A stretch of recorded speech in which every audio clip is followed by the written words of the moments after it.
All right. Well, we have an agenda. So we've got our policy committee agenda that is in the folder. Um, We've got a list of, we think, lists of tasks to kind of work through today. Sounds good. I'm trying to pull up board book since that's where I have all my notes from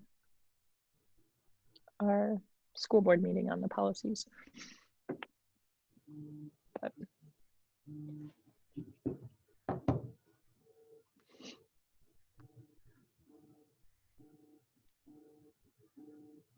But yeah, I'm ready whenever anyone else is. It'll just take me a second to get it up. But where do we want to start then? I assume curriculum, since Yeah, Jen so we've is got here. 601, 603, 606, and 607.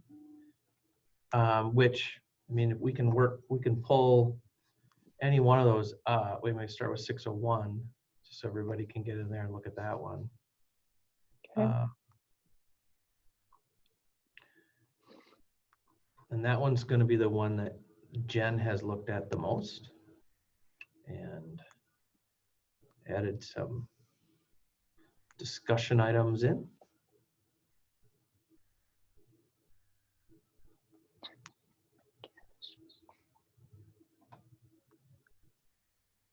Just a second, it's being grumpy and won't let me in.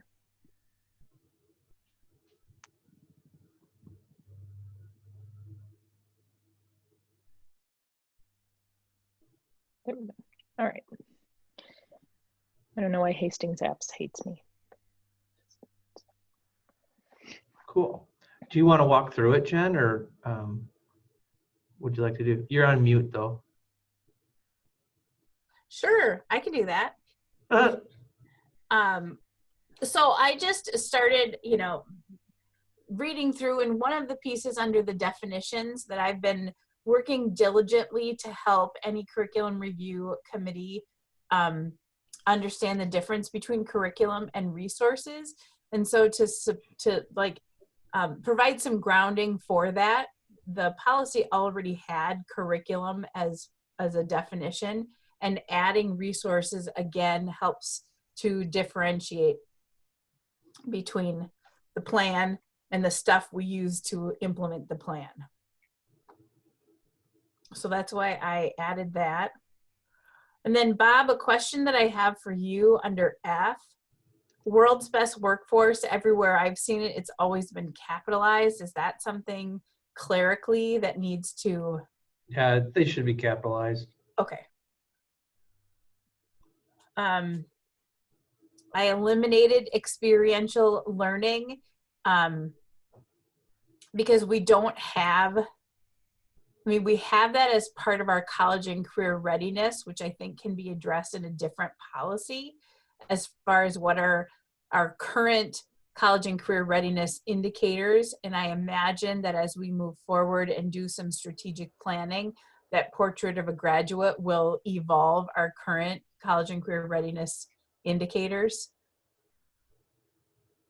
Do we have, to that one, Jen, the one thing, do we have those components spelled out somewhere else then? For example, are we calling out opportunities for internships, job shadowing, that type of a thing? There's like our work study program at the high school that offers that. They call it work study and not experiential learning. And as far as I know, these pieces don't exist outside of that program. Okay.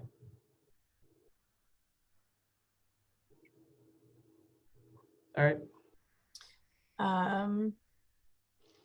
And then the next green changes are really more of a like formatting piece.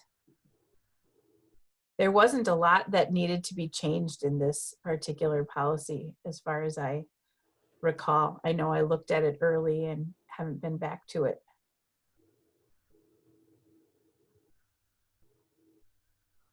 I'm wondering if under B, if we want, because we have our college and career readiness indicators, do we want to somehow embed that in here or in a different place? Or do we want to use what MSBA has created? Are you speaking to the like B1, A, B, C, D, E, F? Yep. And, or 2, A, B, C, D, E, F.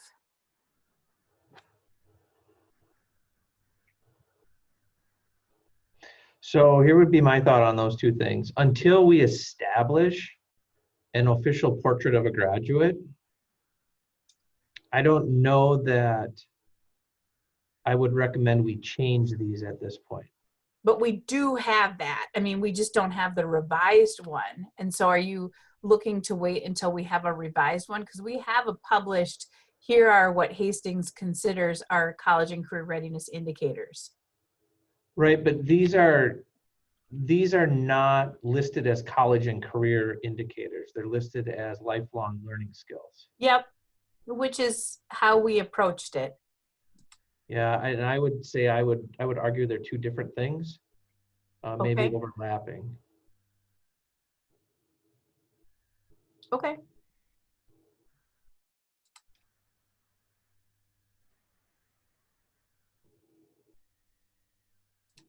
Team, what questions do you have?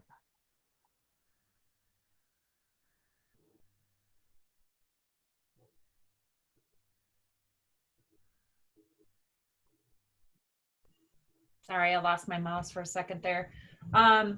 It looks good so far.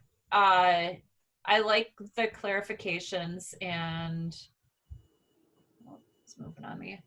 I don't have any questions right now about it, but I think it's going to take a little bit of time for me to really digest it.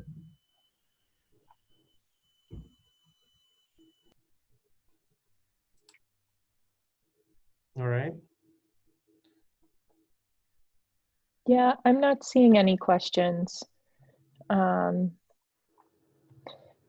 guess maybe the only question is based on something that was already being discussed, and that's this difference between the lifelong learning and the kind of the portrait of a graduate, and what is it that we're looking at there, and how would that potentially change or not change this once we do kind of look at that. Yeah, I think I don't know. That is not a well-formed question. I also have a 7-year-old limping in front of me, as though their leg is about to fall off. So I'm doing the mom from home thing right now. Yeah. So. All right. Well, do we want to leave that and as is then and let you kind of read through it and follow up with that one at our next meeting?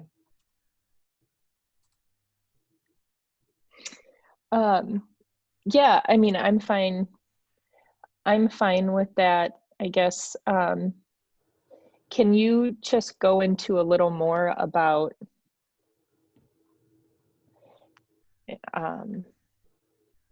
oh my gosh, I'm sorry. This is just how I am right now today. Can we just go into a little more about this lifelong learning bit and how we kind of see that potentially changing, I suppose? Or, I mean, because you and Jen seem to be on slightly different paths with this, or what this looks like or what it should look like. And so I don't hear that very often, that there's a difference. So. Well, and I don't know that it's necessarily different paths. It's more of a timing thing. My only recommendation would be is I wouldn't go about changing anything at this point in B until, as a board, you've gone through your strategic planning process. You've noted whether there are or aren't going to be any changes to your to what is currently listing as the portrait of a graduate. And then I would, once that's done, I would come back to this and retool it to be what you want it to be in terms of the portrait of a graduate. that's what I meant by overlapping. And then the stuff that are lifelong learning things that are important get put into this, as well as the portrait of a graduate. And then it's simplified for people, because right now it's two different things, Okay. right? There's a 1 and a 2, whereas a portrait of a graduate really combines those two into one document or one set of examples, criteria, objectives, etc. Okay, thank you. That's all I was looking for. Just more sentences, I suppose, to make sure that I fully absorbed what was being Sure. said. Sure. All right. Well, we can let that one sit for now then, if you want to keep reading through it. I mean, I like the other changes. I like, yeah. I do the experiential learning. Now I know that we don't have that worked in, but I am kind of thinking, is that something in the future we want to look at? But that is Yeah, a different question, not for this policy. I think it is. Mhm. And that may be embedded into that portrait of a graduate that then brings this up as a necessary Yeah. definition. But that's about it on my end. Yeah, I'm good. I'm good with this. When are we looking at bringing this to the board for first That's your reading? call. If you're good with it, we can bring it to the board for a first reading. We can leave the strike throughs in it. So it really should go through as we're seeing it here with the strike throughs and the changes first as the first reading. Yeah, if you're comfortable with it, I'd like to get everybody's opinion and input so that we can bring it for revisions at our next policy meeting. Yeah, I would be fine with that. Yep, And that's good with me too. For working this so heavily, Jen. I know it was a big policy to tackle. Well, it was lovely that it was, mostly aligned with the right stuff, in my opinion. So there weren't a whole lot of changes necessary. All right, so we'll do that. If we jump then to 603, now they'll get easier, theoretically. So 603, all that 603 does as a policy is establishes the fact that we're going to have curriculum, we're going to develop curriculum, and we're going to have a process for developing such curriculum. And then if you jump to the second page, which it's actually C, and then it goes 1, 2, 3, 4, 5, 6, 7, 8. This policy just outlines basically what statute says, is that we're going to articulate our curriculum, we're going to have objectives, we're going to evaluate it, we're going to monitor it, yada, yada, yada, yada. So the additional thing that happened about a year ago would be D, and it articulates, if you're in this document, this whole idea of evaluating and screening for dyslexia. But other than that, it's a pretty standard policy. So I wouldn't have, other than just getting through the initial strike through at the top, this one I would just push through as is, unless somebody sees something that looks out of place to them. Yeah, I'm fine with pushing this one through. Is there anything in the policy that regarding outcomes? Won't be in this policy. That'll be in that'll be in the curriculum accountability policy or academic accountability policy. Got it. Thank you. Yep. All right. Well, if there isn't anything there, then I would do this as a first reading. And again, it's going to get easier. If you jump to 606, there are no changes for 606. It's exactly the same as the policy we have now.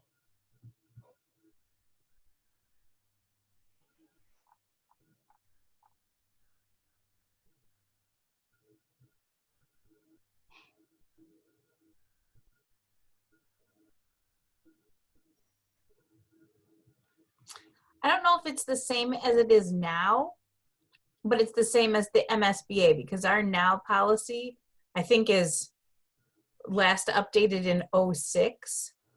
And I don't know that in B it had B3, but there weren't significant differences. Yeah, go ahead. If I recall, I didn't put them side by side and, you know, look for specific differences. But you're right in that from the MSBA policy, we aren't recommending any changes.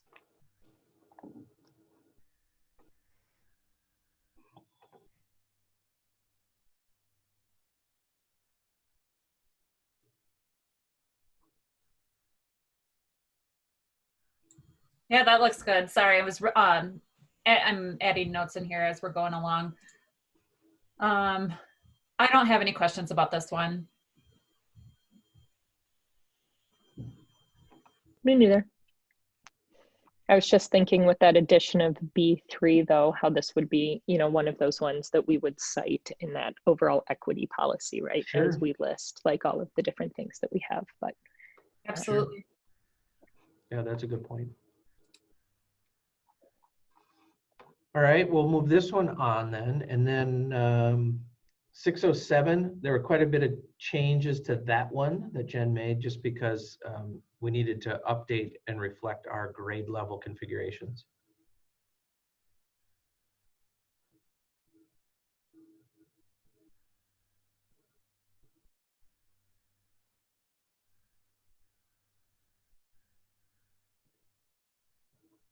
Sorry, so you know what, this is actually a question that someone had given me maybe last week or so, and that's that in Hastings, 5th grade is located in the middle school. Mhm. But for so much of the state, it's not counted as middle school, it's 6th grade. So this makes it seem like, I mean, based on this policy, we are calling 5th grade middle school, not just that it's located in the middle school, but that it is middle school. Yeah, and from a state standpoint, the state only divides it into 2 sections, right? It only divides it as elementary students and secondary students. And so it really is K6 is considered elementary and 712 is considered secondary. And so that's where the question came in, actually, was as we talk about moving to distance learning, do 5th and 6th grade need to move with distance learning at the same time as the high school, or because 5th and 6th grade are not considered secondary? And so that's where the question came from. Yeah, so that went around a lot, and what was decided across the districts was that we would base it as a starting point, we would base it on who they're located with. So if 5th grade is located in elementary, it would go with elementary. If it's in secondary, it would go with secondary. However, you know, like for example, we talked about even in this move, before we decided to move all elementary, what would we do, or should we look at moving or keeping 5th grade in longer because we could, because they technically don't count, but we have too many staff that crisscross. And so it becomes a logistical piece that just doesn't work. So, yeah. It's good to know everybody has the same type of questions. Just happens. I heard the same one too, and from my neighbor, because they have a 5th and 6th grader. Yeah. Those are our oh crap moments as we're planning. You think you have a great plan, and then you go, wait a minute, can we actually do this? Yeah. My recommendation to them was you should call the principal. Yeah.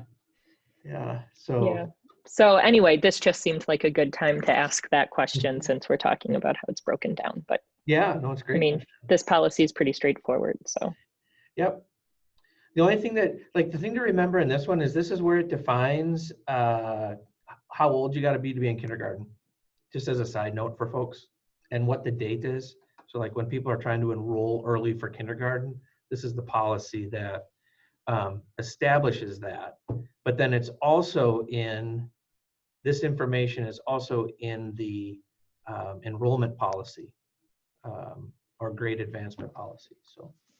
And this is a question we had actually gotten as a board maybe about a year ago. And that was, if you have someone who is, say, going to turn 5 on October 1st, so they just missed the cutoff, but they are academically advanced, do we offer any option for kiddos to start early? So, and if so, is that something that we would need to specify in here? So the answer to the first part is Hastings has not done that.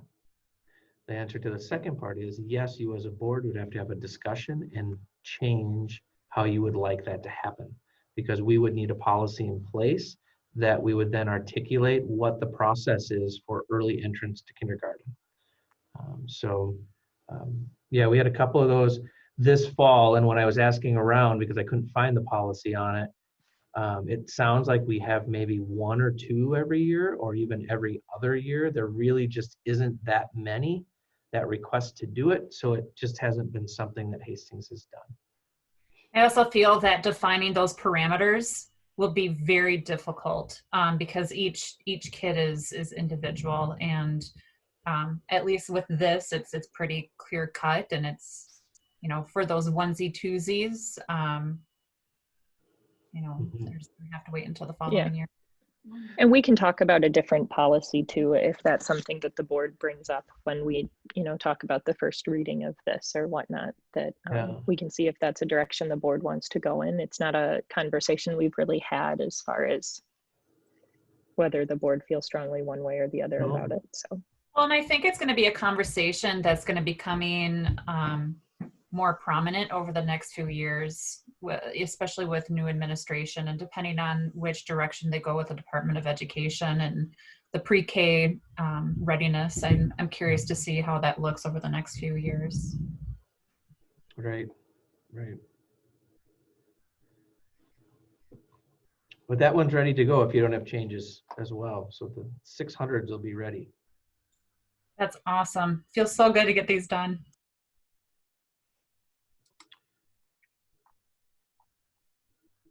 So that brings us to then social media, our social media policy was the next one on the agenda.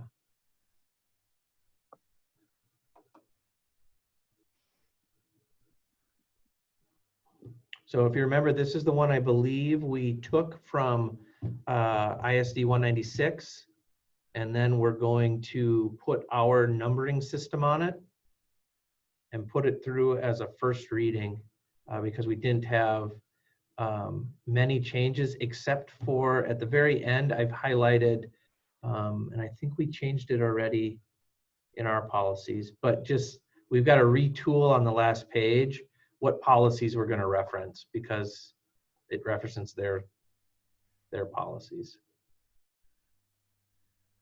But other than that, we could put this through for a first reading if that's what you want to do with it.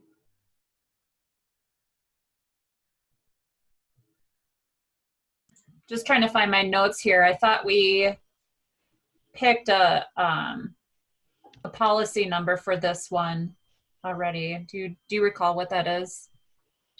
I want to say it was like 534. We have that in one of our previous agendas. We had picked out a policy number. It was 407 for the social media policy, but there is a policy 407 for MSBA. So I don't know if you guys want to pick a different policy number, knowing that there is a policy 407 already from MSBA, just to be on the safe side. Yeah, that's a good catch. Thank you, Becky. Yeah, I thought we had gone through and picked one that we didn't see on MSBA before. That was But maybe that's for the gender. that was for the gender Okay. inclusion policy, not the social media. What's at the Gotcha. upper end of the 400s, Becky? Are like the 420s open? Give me just 1 second here and I can tell you. Oh, what am I seeing in the notes here? 428 was Stillwater, 424 was Anoka. Yeah, So maybe- so 427 is the highest MSBA policy number, so you could go with 428 if you want.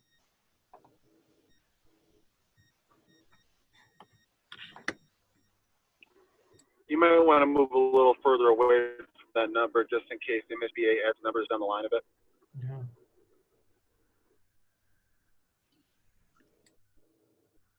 And whoever's birthday is coming up next gets to choose which number it is, right?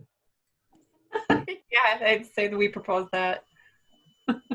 Anything higher than 428, 432 432. seems as good a number as any. We're making it up anyway. All right. Doesn't matter to me.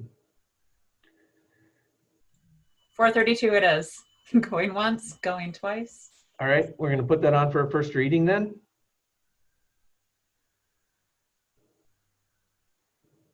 Yep, I think so. Okay. All right, then we're, I remember, okay, gender inclusion. That's the one where Scott wanted us to look at St. Louis Parks and put it up against the one that we put in there for a first reading, right? Yep. And then the other questions from the board were, making the comment, which we had kind of talked about, that this would also be in line with the Minnesota State High School League's policy. And then Lisa had a question about the degree to which legal guardians would be involved in identification, since that was also in the policy.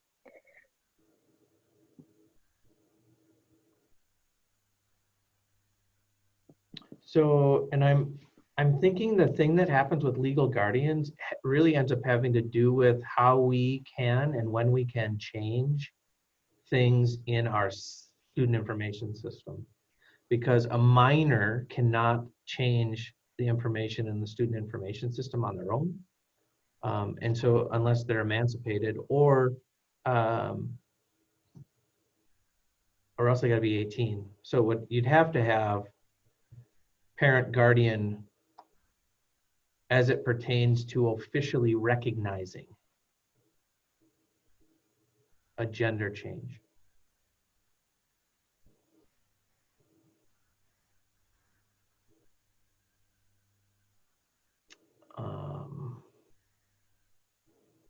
So what do you want to do with this one?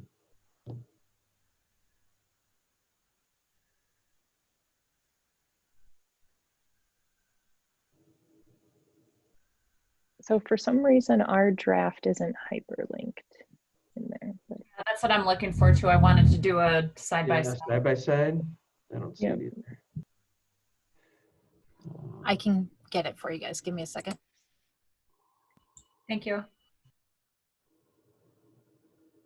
wanted to see, because one of the points that Scott had brought up was that he liked the terminology in the St. Louis Park schools. And so I wanted to see, based on my memory, I'm not seeing terminology that is included in St. Louis Park that wasn't included in ours, but I want to check that. But I do remember he said that he liked how that had all been laid out.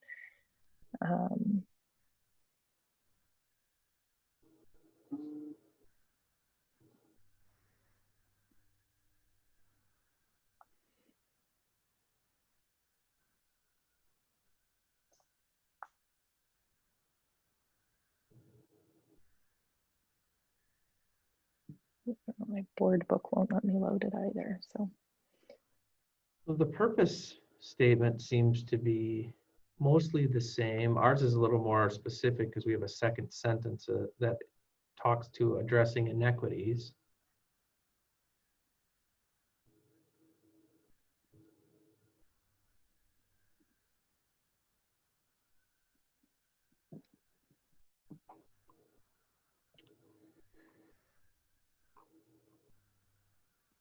Yeah, I like our purpose statement better.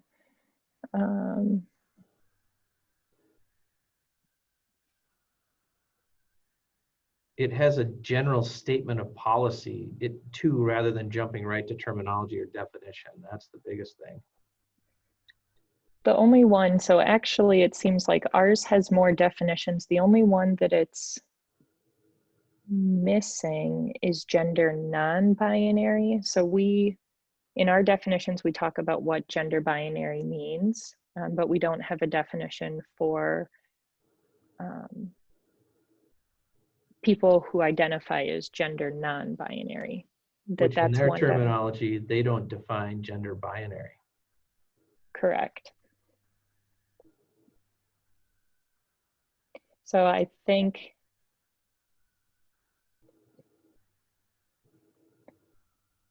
I know that this isn't a curriculum policy, but I wonder if the gender non-binary is more affirming to people than putting in gender binary, which may be what people expect as the Mhm. format, and we're inviting them to look at it through a different lens. Mhm. I think that's a good point. Yeah.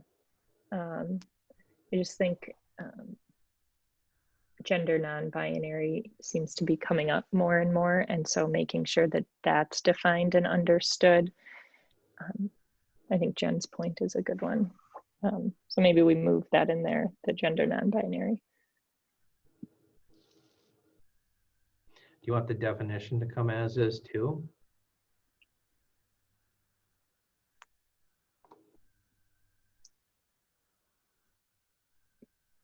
Yeah, I mean, I think their definition seems good. So we'll strike this, we'll add gender binary, non-binary.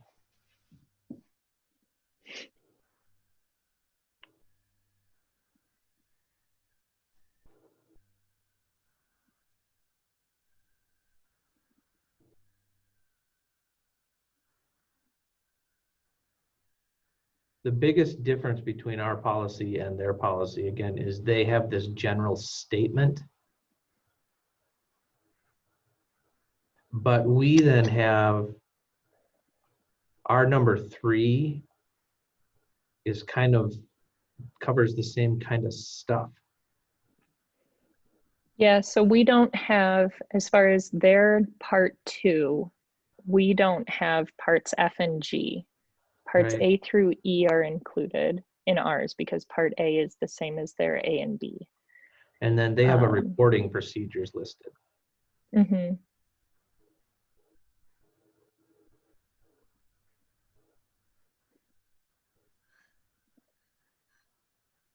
I think that addition of respecting the safety and privacy of all students is good, especially as we talk about, I know that's one of the concerns that's been brought up to me by some of the transgender students at the high school is the fear of being outed.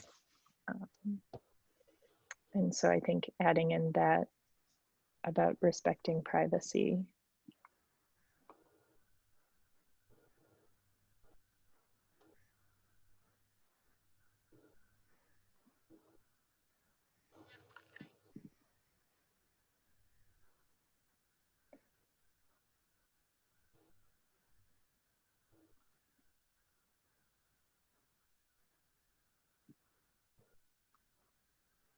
Yeah, we need to go through that last bit you just added to see if their numbers for sure line up with Yep. our numbers. But Yeah.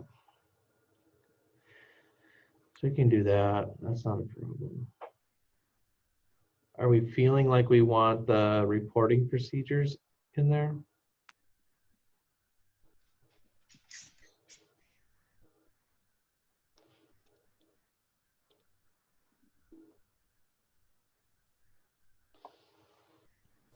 Would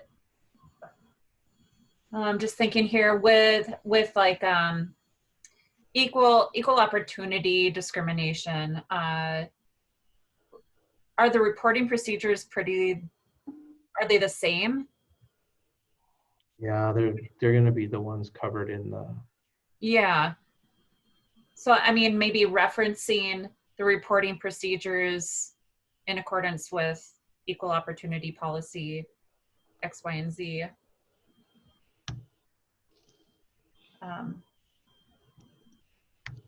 Unless it's just easier to outline it here too. I don't know. Yeah, we have that in the cross references of ours down at the bottom, the equal opportunity non-discrimination. It's just yeah, do we want to spell it out above?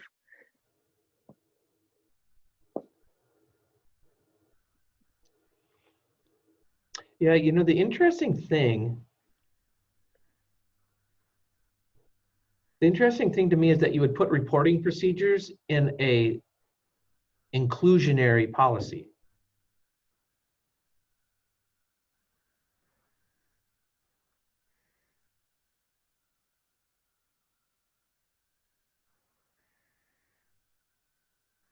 But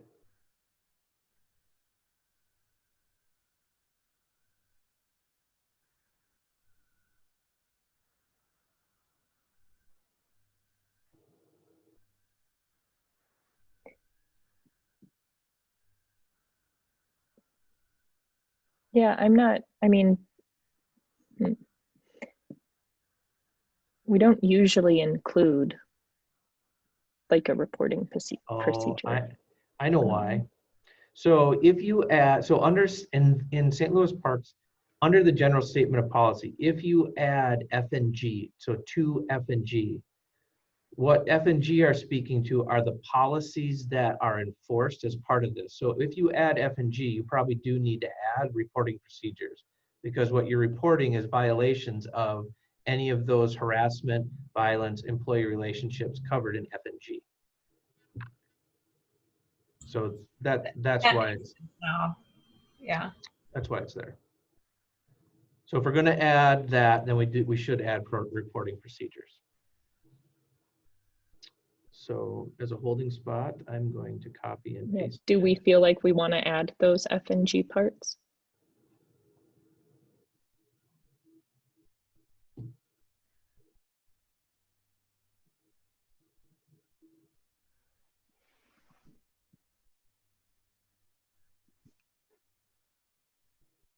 That's up to you. Because again, F and G are covered, they are outlining policies that are already covered. So you would be able to just cross-reference these policies at the end, but they put them in here to cover them for some reason. Either that or they felt the need to call them out. Maybe they did, just because this tends to be a topic that can get a little more pushback. And so maybe it was we're going to include this to show that these protections are already in place and we're really just laying it out. I don't see a problem going either way with it. It's not. But I do think if you put F and G in, we should have the reporting policies in there.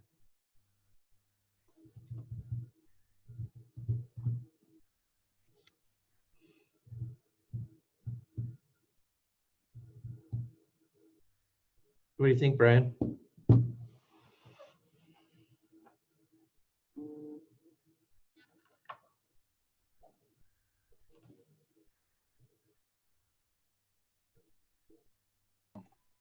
Sorry, I was muted. I'm 50-50 on it.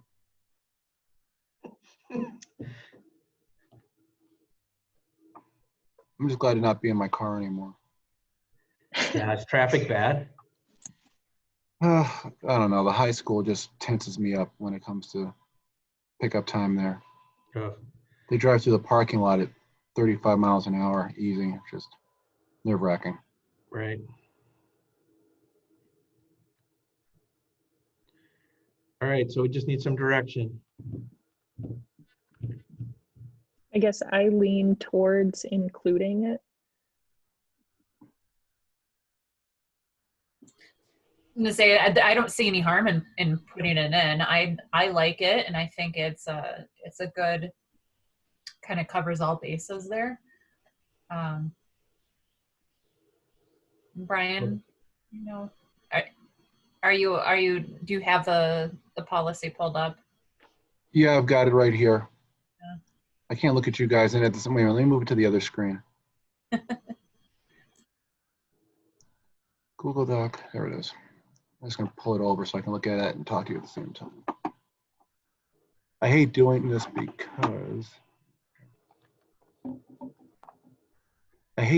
because it looks like I'm not looking at you. Well, I do the same thing. I have a screen up in the corner here that I keep looking at. It's a big screen, so I have two. Well, yeah, me too. I've got a 24-inch monitor that I just put it on, so that's why I'm looking over here. Yep.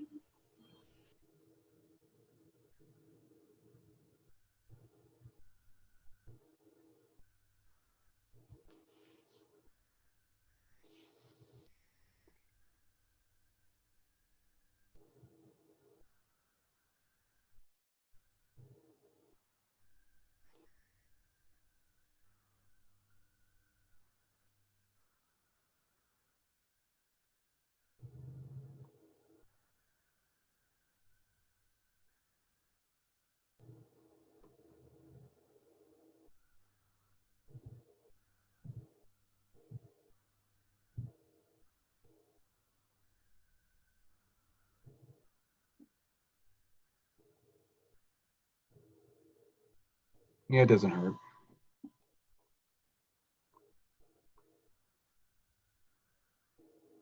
All right. So for now, we'll put it in and then mark it up so that it can come through as a second reading, but shows the additions. Okay. All right. Then we're on to our, let's see here, our equity policy.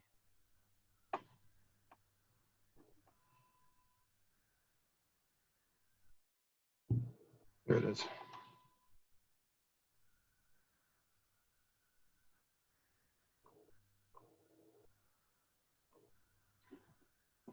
Oof.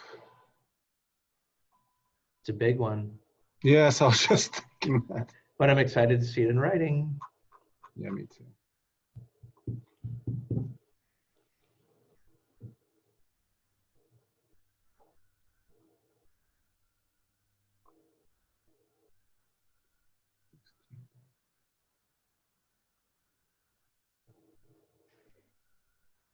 I'm just curious, where did you pull the diversity includes You character? mean the list of 16? Yeah. That one you found? Should that be characteristics of persons? Characters of persons? That looks like it should be. Mm-hmm. I mean, I'm all for dressing up as characters, but don't think that's what we mean. So where did this come from? Was this, did we steal this one from Minneapolis or St. Paul? Oh, yeah. St. Paul. Yep. Or maybe it was, no, it was Minneapolis. It was Minneapolis. Yeah. I thought it was mini.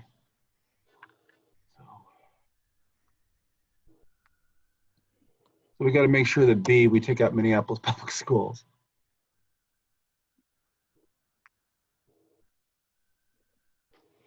It's interesting. So they have gender identity and gender on here, but Mhm. not sex. Do you think that should be more specific, Kelsey? Well, I mean, gender and sex are different. And so I'm Right, not that's sure what I'm saying. But it's well, not right. If appealing. you, right. Should If you that be say gender sex? identity and gender, I think that's the same thing. Right. So I'm thinking, shouldn't gender be sex? Yeah. That's what what I I'm was thinking too. For number 6, just change That's that. number 6. Mhm. That should probably be sex and not gender. Mhm. Does it do, okay, let's go back to that. What was the policy that we had this conversation where we were gonna put gender in? And Kevin said, don't do it. The gender inclusion policy. Was it that one? No, there was another one. No, it was- yeah. Title IX. It was Title for IX. Title That's right. IX. It was Title IX. But this one includes gender identity and expression, just as you're defining diversity. So number, Do we, so I just put it in there as a slash, gender slash sex. Should it be in there that way? Or? Yeah, I don't know. So that would be my only question is we're saying gender twice in this list. And so that seems odd to me. It does feel redundant, Okay, unless it's a different, Yeah.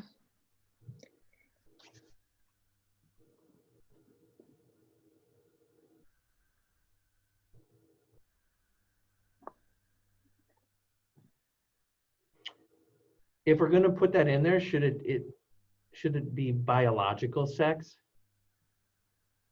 Since we Yeah. are calling out gender identity expression, That's a good point. Yeah. I wonder if it should be.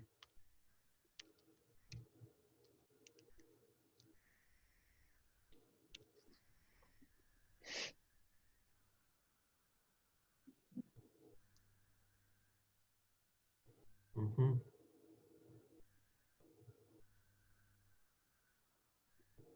Hey, Bob, are we highlighted up top in number 1 because you're noting that you need to make changes there? Why is that highlighted in yellow?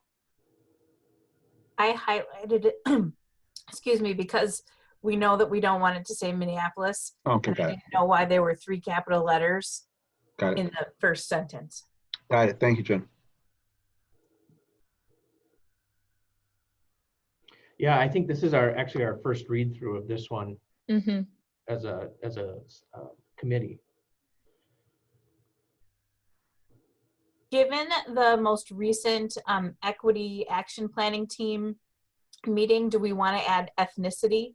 Because we talked about race, culture, and Oh. ethnicity. Oh, yeah. That's a good point. And I know that's been kind of a subject on even the census, race versus ethnicity.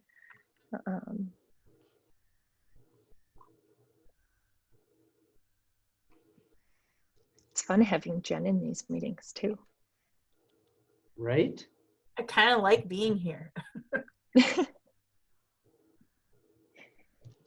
why having a team is so awesome. Mm-hmm.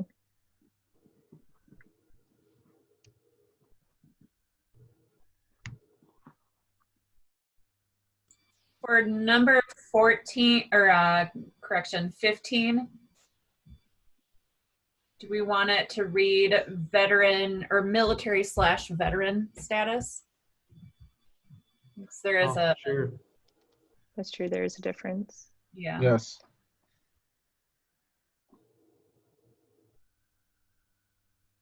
It's interesting. I mean, in some of these parts, I'd be interested to see,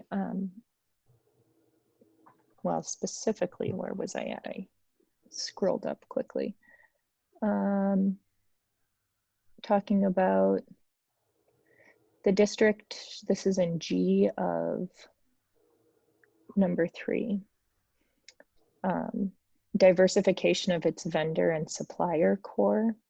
I think that's something that a lot of groups are doing. I know the U does this specifically as well. How do you work with more female-owned vendors, more vendors that are owned by people of color, and things like that. And so I think this is actually opening us up to a lot more conversations about how do we kind of go about this. And so I do like that I think it pushes us to ask questions, to look into things and see what we can do.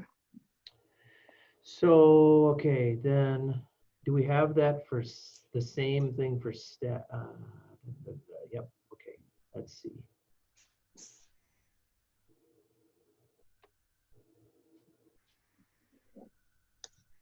And there are still some Minneapolis mentions in here. At the risk of jumping around, in the second paragraph of section 1, Yep. we talk about the equity and diversity impact assessment. Do we have that? Is it out there somewhere? Do we have that in place somewhere? Because if it's in here, it better exist somewhere. No, because this is right out of, so Minneapolis must have one. Okay, so we either need So- to have one or not have that line in there. Yeah, good catch. You said that was in the oh, there you go. Yep, Jen found it. Oh, Jen uses purple. Look at that.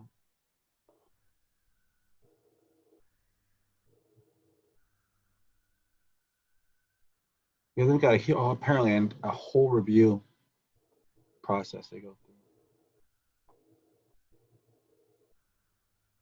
So yeah, so from that point down through the rest of that paragraph, we just need to look at that and make sure that's something that we will either be looking at doing or doing, because it seems to all wrap around the idea of reviewing and making sure those policies are in line with what we're saying about equity. All right, so let's highlight that then.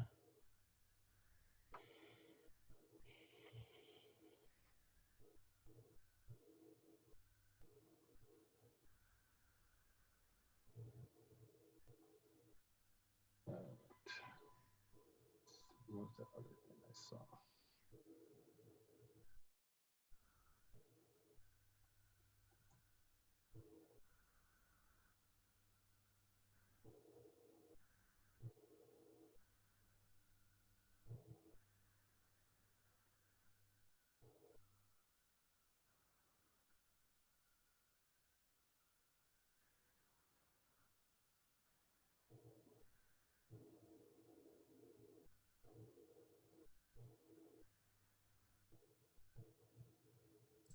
I'm in Roman numeral number 2, Mhm. C2 or C1 and 2. I wonder if there's a need to put in there the phrase the opportunity gap, because most people are shifting their language from achievement gap to opportunity gap. Mhm. That's fair.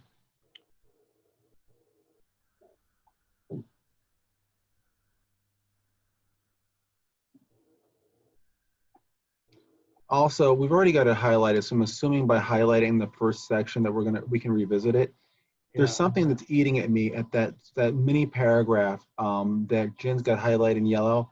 This is the diversity of our student body, our community, our staff, the strength of this district that should be fostered. Educational equity benefits all students in our entire community.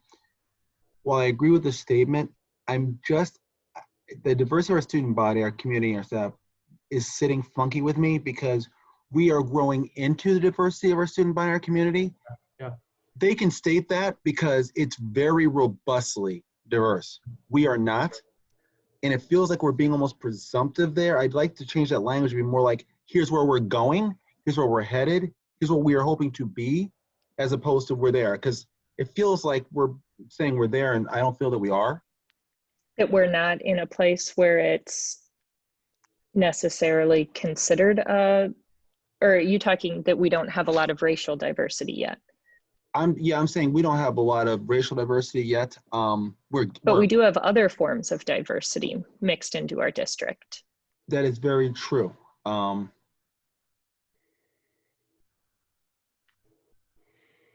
I can live with it. Regardless, I think you're onto something that it's an odd placement of that statement. Maybe that's it. Like I said, I'm not articulating very well. It just felt off or weird. I'm not even sure why. I mean, we can mention something as our district continues to increase in diversity You're doing well. or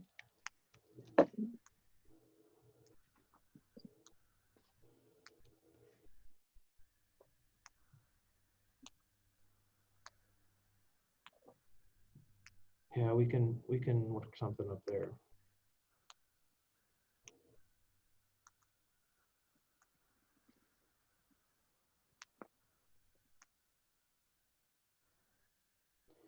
One thing that we're gonna have to, moving down a little bit, so general statement of the policy number 3. Yep. 3B, the following are established as district values. We probably shouldn't make an assumption that these, I mean, that's probably not the right way to say it. It probably needs to be a bigger discussion if we're gonna put a statement in here as here's our district values on this. True. right. I was thinking though, part A may be where the small paragraph from part 1 fits better. Hmm. The district welcomes and respects. Mhm. Yeah, I think you're right, Kelsey. And maybe that other paragraph can just go away then. Mm-hmm.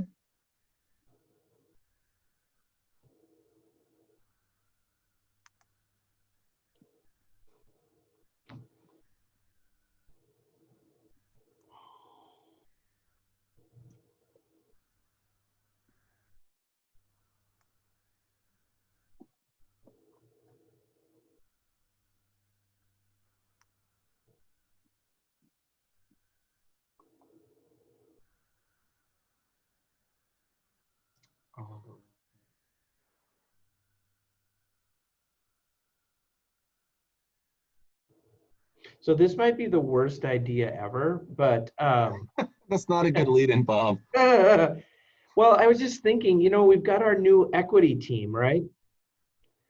And I'm wondering with that 3B, the establish as district values, would it be something to give these statements to that team to not suggest that it's going to be the end all, but have them chew on these statements to provide some insight to you as a policy working group? It gives an opportunity for staff to interact with board policy and provides a simple action step for that group to say, hey, yeah, we are doing something. Because right now they're kind of in learning mode. And this would give them an opportunity to feel like they've had something actionable. But It's not a bad idea. Yeah, I like promoting participation. Yeah, I Yeah. know somebody who could help that happen. I do know somebody, yes, we know somebody who can make that happen. Yeah, I think But, the involvement, the enhanced involvement is a great idea. Mhm. It would be a big thing for that group to see some value in their work early on. Like I Yeah. said, while they're in a learning mode, because they're in some heavy learning right I like the statement, but I just want to see how the group feels about it. Where is it? We're section 3, letter D. The district is committed to promoting and providing equitable distribution of resource opportunities, facilities, and supports, even when this means differentiating resource allocations on the basis of student needs. Now, the reason I like it, but the reason I'm asking about that is because I know that there's been a past track record where, you start saying, well, this student needs more than that student or this and that, it could create a sticky wicket. I like it, but I just wanted to make sure everybody kind of read through it and said, I'm comfortable with that. I can live with it. I personally like it because I think it does vary. I've never been a fan of, every single elementary school should get this because we have to be equal. Well, what if you happen to be in Kennedy, which we know has the highest free and reduced lunch? Maybe Kennedy needs more than McAuliffe does. And that shouldn't be a bad thing. So, but I wanted to make sure that we saw that, called it out, and paid attention to it. Yeah, I think for me, this goes back to the picture. So I got a foot here. I think this goes back to the picture of the boxes and the fence. Oh, the right? fence, yes. Yep. Yep. And Yep. equality versus equity. Yes, yes. And so I am absolutely comfortable with it as it's written. Okay. I just wanted to make sure everybody was, because, one of my big things is separate but equal. That's something that I grew up Mhm. with in the backdrop, and that's Yeah. always bothered me. Well, and I think this is a perfect example of when someone says board policy can help shape and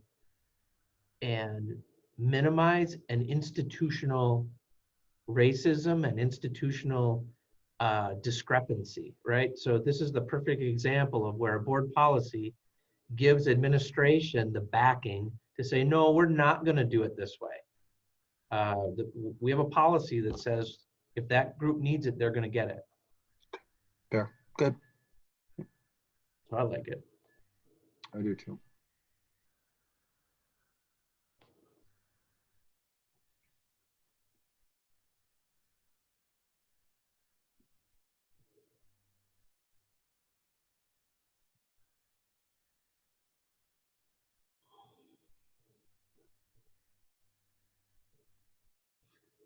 We got some work to do if we're going to keep E in there. Oh boy, I was just reading that. Oh, man. Woo. But you know what? I think it's something that needs to be in there. And I spoke to Superintendent Collins about this a long time ago. And that is that, we know the research shows that students of color do better when they have a teacher of color, even if it's not their teacher, that there is a teacher of color in their school, and how important that can be. And if that means, as we talk about the gaps that we have, not only in Hastings, but statewide, it becomes more important that we really go out of our way to try to recruit staff of color and make sure that kids can see themselves in their teachers. I agree. I think this puts us in a position where we're saying, hey, we're committed to getting this done. We're going to work on it. We're going to do different things. We're going to try different things to get this done. Maybe things we haven't even tried in the past. Yeah, like having an HR director, that Yeah, yeah. could be huge. That would Yeah. be helpful. Yeah, we So- really need to look at that for sure. hmm I mean, I think a lot of these points shows that we have work to do. I think True. there are a number of points that we are not hitting what this policy says we want to hit. And so I think this policy would help push us to move forward in the ways we need to move forward. I agree. I know I've had some young people who have come down here to ask me questions because literally nobody in the high school looks like them. Literally no one. So they come down here and we have conversations and I send them back toward Gabe. But I get it. Mhm. Mhm. Yeah. And it doesn't say we've done it. It says we are committed to. Mm-hmm. Yep, that's something like we that. want to work on. And I Yeah. do have a friend who's graduating. He's a young man of color and he's looking at applying to work in Hastings. He's graduating as a teacher. And I was like, yes, you should apply to Hastings. Right. Great. But we need to be going out of our way to, like, we need to make an effort for those applications to come in. Sure. Mhm. Mhm.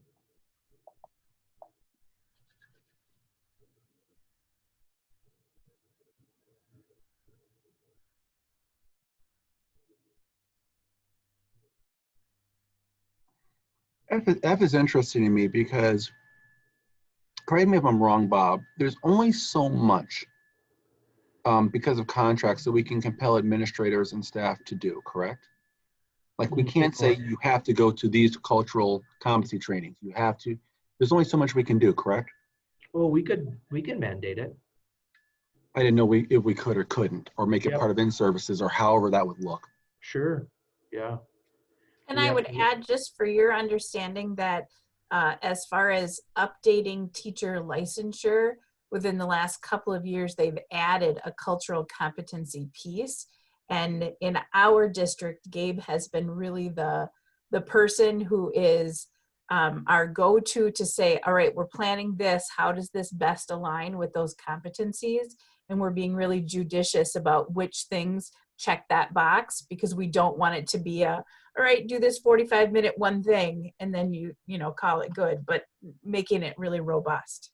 No, I think that's really important that we, as best we can, move the teachers and administrators, and I don't mean some of them that pick and choose, all of them, to your point, Jen, not just that 45-minute hit, because it's a process and it takes time, and Years. there's building blocks that Yep. go into that.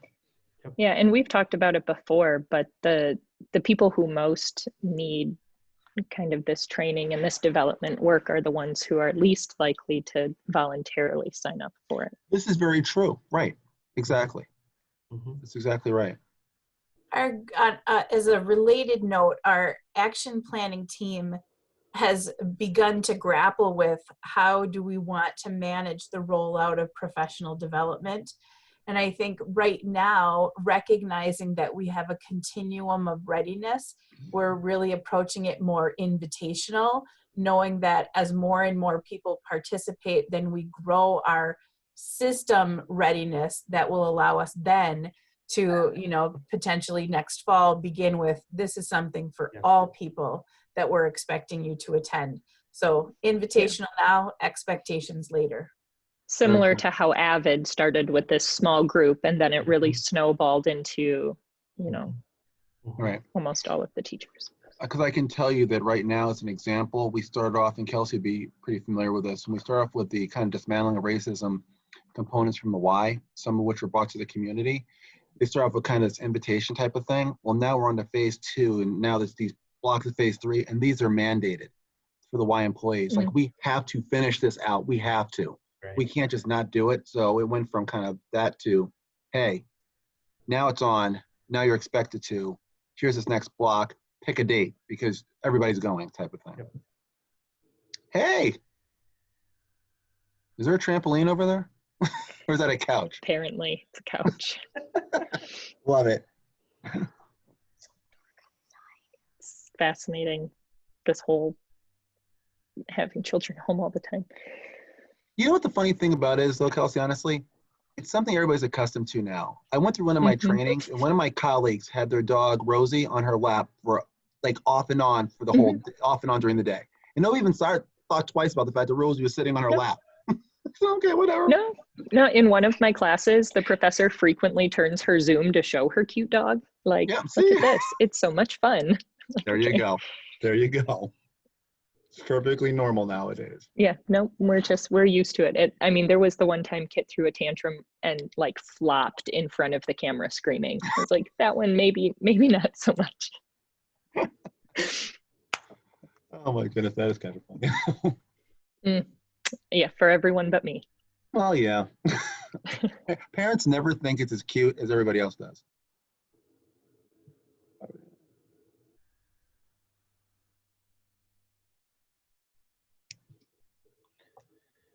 So I highlighted a couple of things in that section. That's an interesting statement to me. I can see how maybe I'm connecting it, Brian, to that paragraph that you brought up. Mm-hmm. There might be a lot of opportunity to do that for a district like Minneapolis, where they're so huge. I don't know to what degree it's more of just a thought to ponder than a should we keep it or not keep it. That's a good point. Yeah, and I almost think one too, and I don't know if it's feasible at this time. We're No. not the size of Minneapolis, and nor do we have that equity and diversity impact assessment. Agreed.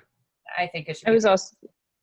I was also thinking this seems like the community engagement committee that we've been talking about, and how, I mean, because we talked about how that group would be able to figure out how we can better work with the city and things like that. And so I feel like this is kind of bundled within that. How can we work with various groups? And so for me, I feel like that's part of perhaps what the public engagement group would be working on is, you know, whether we want to create partnerships. And then I didn't see anything until I got down to E of the next section. And the only reason that I highlighted that one, it starts E, the superintendent, is that really gets covered in the World's Best Workforce annual report, because achievement and integration and achievement gap information is part of that report now. So there wouldn't be a need for this to be in this as a separate report. I think that's fair. Maybe we say something like, an annual report of, you know, academic achievement and achievement gap is included in the World's Best Workforce report. And in that way, if there are people who look at this, they can know to go to the World's Best Workforce to see that, just so that it's spelled out for people.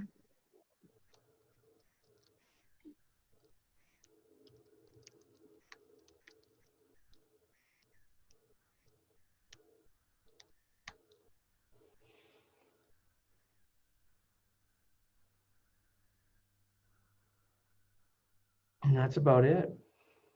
Yeah, and F talks about the opportunity gaps, Jen. So with this one.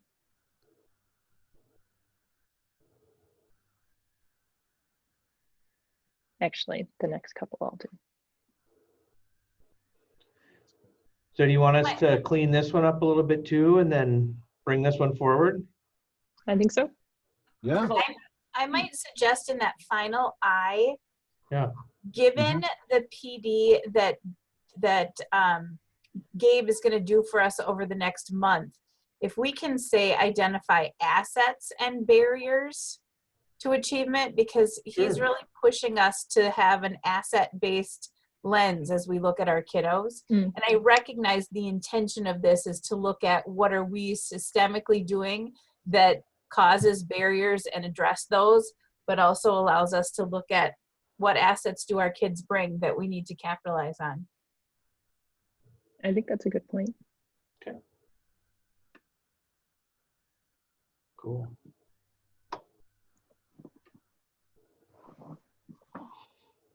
Well, we're 11 minutes over. Do you want to keep going through 416, 417? I don't know what time does Stephanie's party start? I've got to get changed. I don't even know where my husband is right now. And the only reason I Well, that's a ask is problem.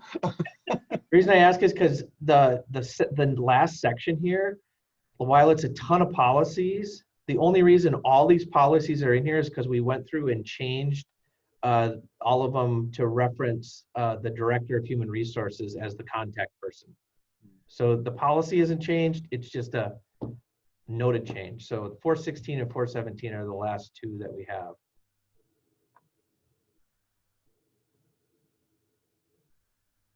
Now that said, they're big policies. But there were you said there were small changes in them, right? Well, in these two, where did I put is this the one that had my changes in it, Becky? I'm looking at the PDF. Maybe I should be looking. Yeah. Oops. I don't see any changes marked in the Google Docs that show us. No, I don't either. Nothing. Change to this one because I went through these. Look here.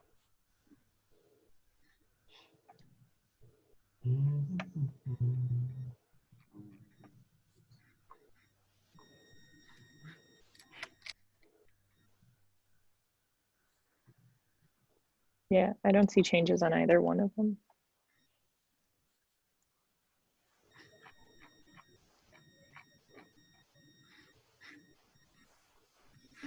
Well, I'm not sure what happened. This is our 416, right? It's not somebody else's. It's the MSBA. Yep. It's MSBA's version of it, Mm-hmm. but it is ours. I know in the drug testing policy I made changes to it because there were some updates to certain sections of it. Give me a quick second and I'll see if I can find it. I see it in the folder, Becky. I just see some highlighting, Bob, that you might have done. Oh, wait a minute. I bet I know what I did. All right, yep, I see what it is. I did, but so the one that's in the folder that you all have access to, if that is on here is our current one. The one that I modified is the updated MSBA one. So if what you could do is go into the 11/10/2020 folder, Okay. and scroll down, you'll see MSBA 416, drug and alcohol testing. Mm-hmm. And if you open that one up, you will see I have highlighted the sections that are new. So nothing changed. I just highlighted, and so the drug testing policy, it added medical cannabis. Yep. So you'll see anything that's highlighted is just what's been added or updated from MSBA for it. And that way you guys didn't have to read through the whole policy. Got it. Well, that's helpful.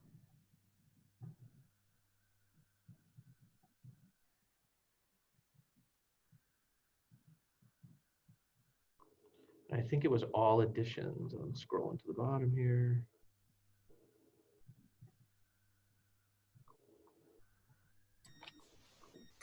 The links have been updated on the agenda, just an FYI. Sweet.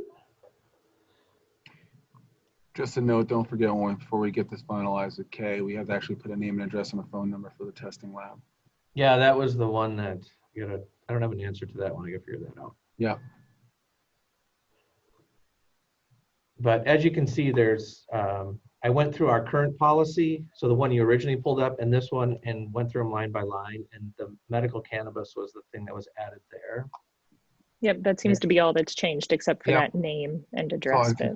Yep. So if you do exactly the same process and you go back into the folder and pull up MSBA, oh, you said you updated it, right, Becky? Correct. 417. So I did the same thing with 417. Chemical use one, right? Yep.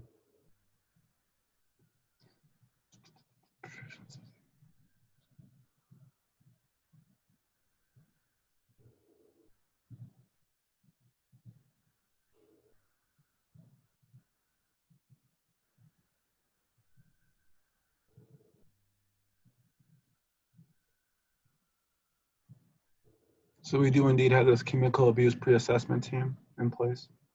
Yeah, our crisis teams are in each building that way. So they qualify as this name. Yep.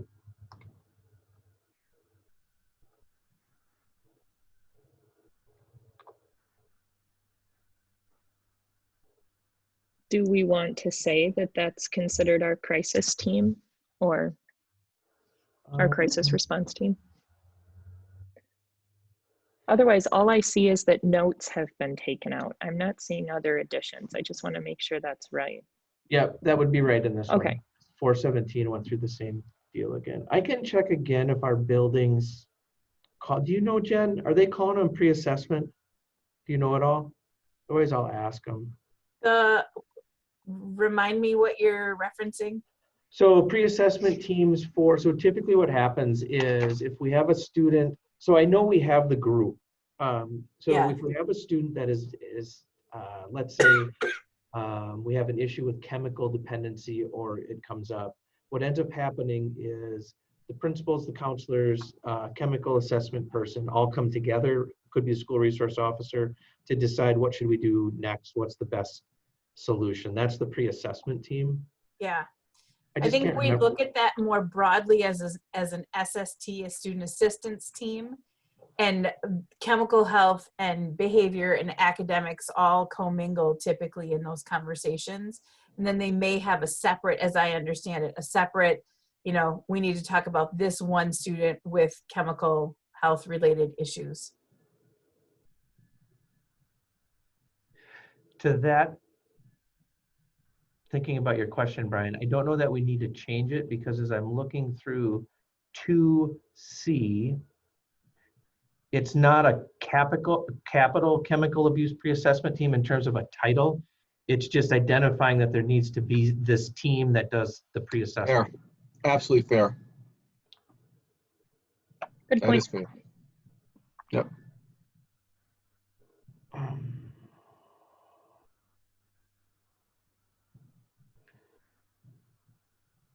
So the only other thing that I've highlighted is way in the bottom. I just want to double check all the cross-reference policies.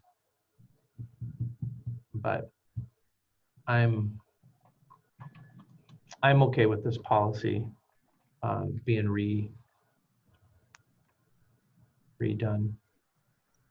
I just have one more question about this. So, sorry, it was right under the bit. Oh my gosh, now I lost it in the scrolling.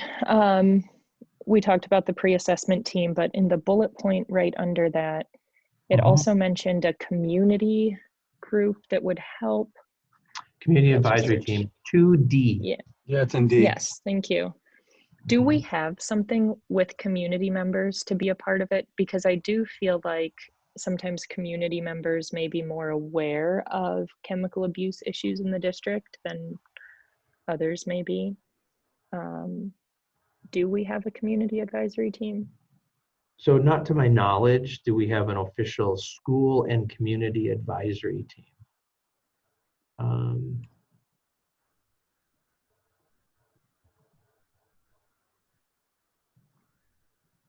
However, so if we don't have that team, then I don't know that this should be in there. If it's something that, yeah, I don't know that it's a team. Like for example, so good question. So like what I'm thinking of is even today, I was on a phone call with Renee Sterno and we were talking about some chemical dependency stuff that we're dealing with in a couple different pockets right now. So to what degree does it count as a school community? Like what's the intent, the spirit of that? I can see it a bunch of different ways. I don't know that I've ever, I'm trying to think. I don't know that I've been in a district that has a school and community chemical health, like chemical advisory team. I wonder if we could lean into the advisory team that we have labeled in other places that are more academic, not necessarily to talk about, what's any in the weeds details, but what's the will of the community as far as chemical health in our district. if we can use teams that we have in place. Mhm.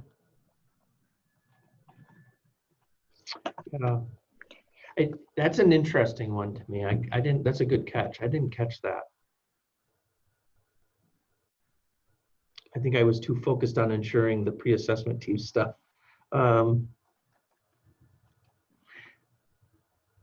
trying to wrap my head around what a community part would address with regard to chemical abuse problems, because it's so data privacy Right.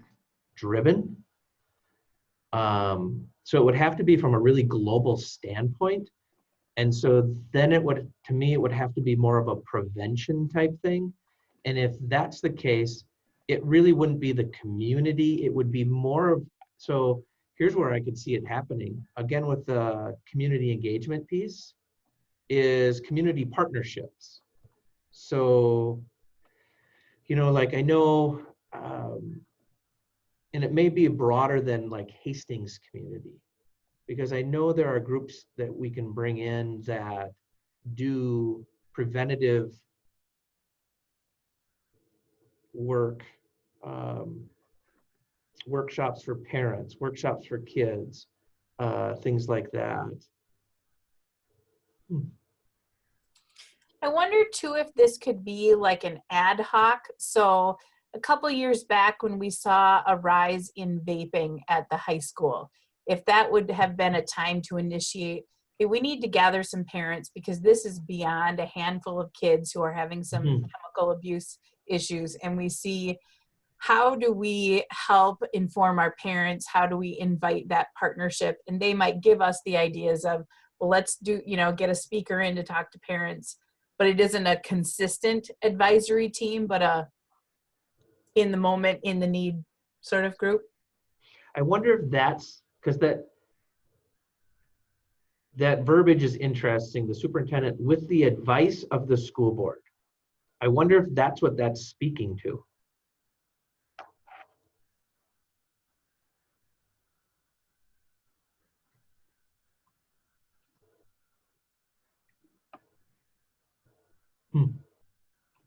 I don't know. I don't have. I don't know. I wonder if that should be the superintendent if advised by the school board, or like at the end of it. Or it could just be the something school like if board chair. needed. The school board chair shall be responsible for establishing.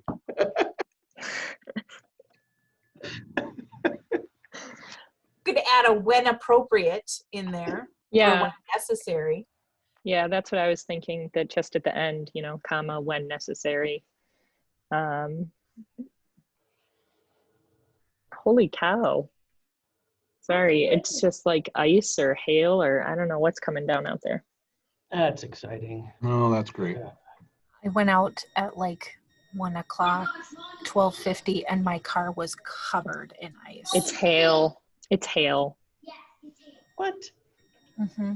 Yeah, it's not snowing, unfortunately. Everything just keeps getting iced over. Those poor kids at the high school where, you know, most of them didn't even have ice scrapers. So they're trying to figure out how to get ice that was half-inch thick off their windshields. Well, I thought I saw some lightning out of Bob's window there a few minutes ago. And I was like, no. Oh, that would be awesome. No, that's a reflection, I think, isn't it? It's I his don't know. I window. just saw it again. It's his camera. Oh, okay. It's his camera. When it moves, the light does something funny. Oh, okay. Oh, yeah, See? you're right. Okay. Oh, there we go. Bob, that's pretty cool. Totally trick people into, we're having a storm. Wow, look at that. When we left the high school this afternoon from our meeting, Jen Subert and I were out by our cars, and she couldn't find a scraper, so she pulled a spoon out of her back of her car. And I was like, I got a scraper you can use. Wow. She has a spoon. It's a video. Did you at least shoot a little video of her trying to use the spoon before you gave her the scraper? I missed it. Sorry. That's a missed opportunity, Jen. That was a missed opportunity. Kit took a video of it. Oh. Yeah, not good. All right. Thanks for bumming us out, Kit. Sorry. Well, we're supposed to get like 4 to 7 inches of snow tonight or something, it said. So. Okay, so that snow was supposed to start at 11 o'clock. I no longer trust Belle Jensen. She and I are on the outs. She lied to me. Well, the nice thing is tomorrow's Wednesday, so there wouldn't be school anyway, even for half the kids. That's true.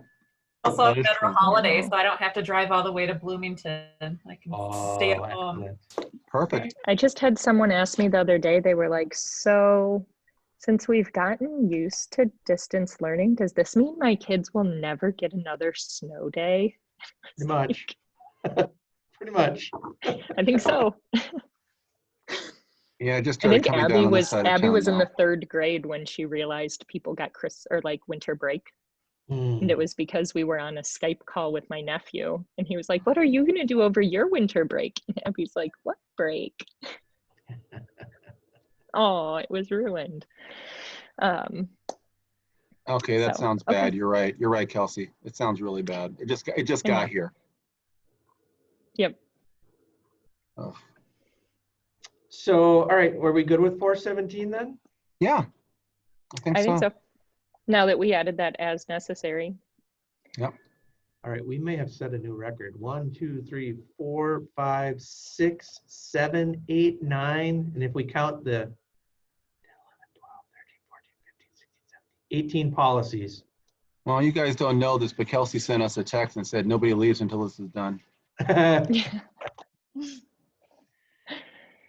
Yeah, I don't Well, think, like I said, the rest and I of mean, the a couple of policies- those were pretty big lifts too. The equity policy was a pretty Yeah, big that one. was a heavy lift. So, Yeah. And if you want to take a look at the other ones, feel free, but we're just changing the Cute. names in there.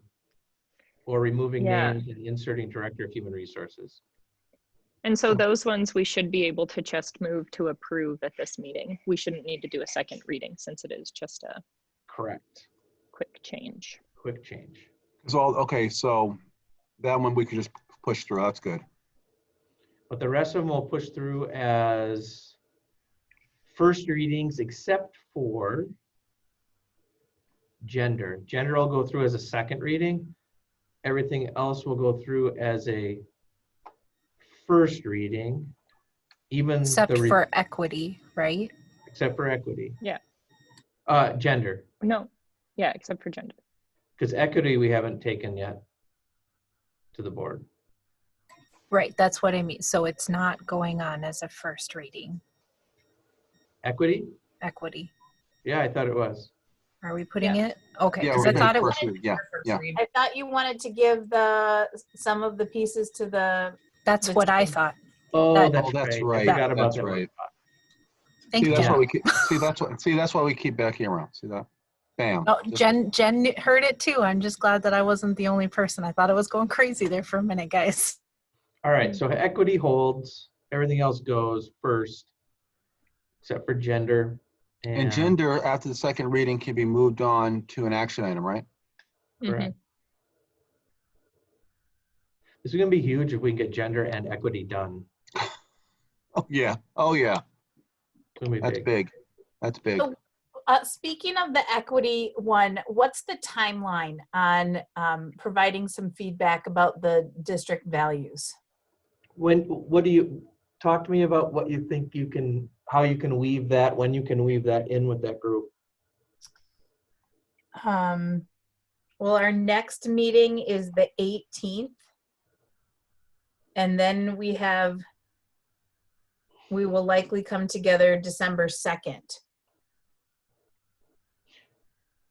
Could you push it out on the 18th and have people think about it to provide feedback for the 2nd?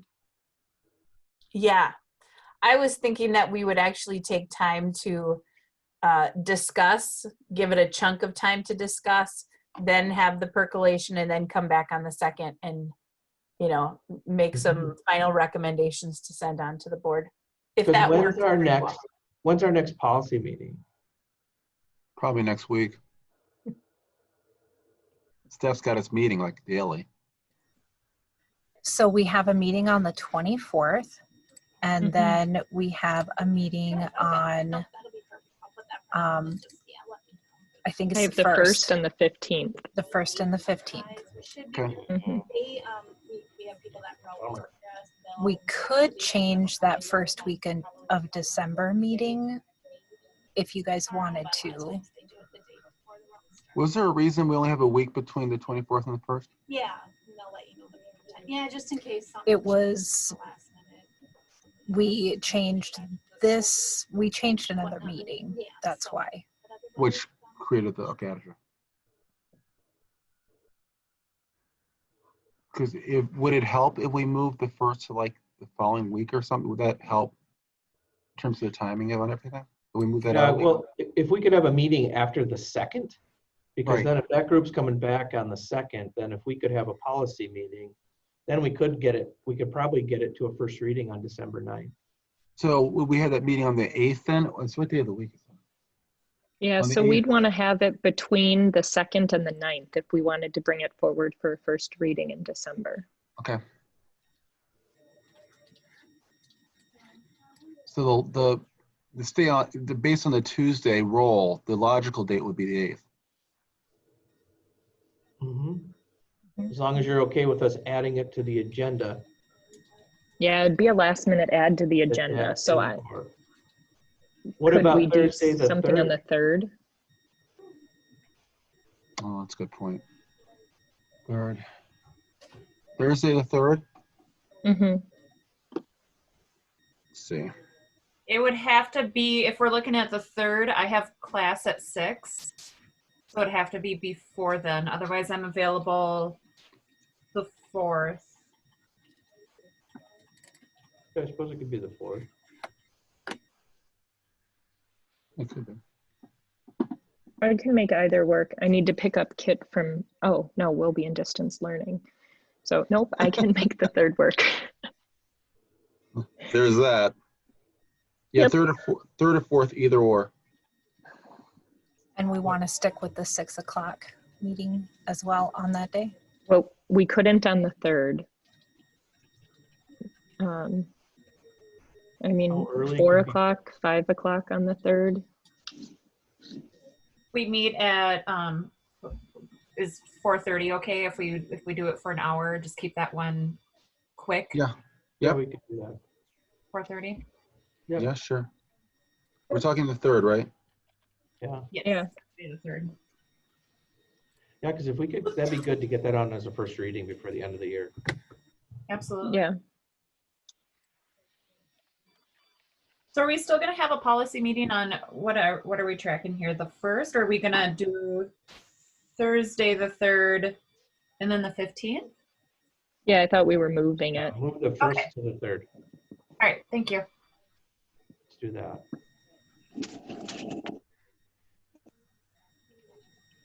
Oh, Bob, 4:30 won't work for you.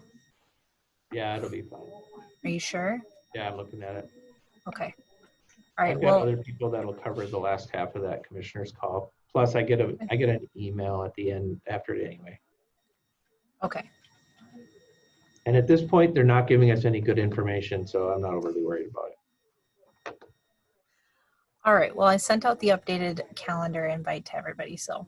Got it. Thank you. Mhm. Great. Okay. All right. Well, good work. Good work. We're rocking and rolling this thing. All righty.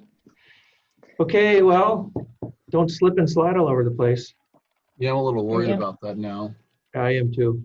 I may be leaving sooner than later now. I don't blame you. Try to get out of there if you can. Yeah, right. At least so it's light and I can see, so I don't end up with that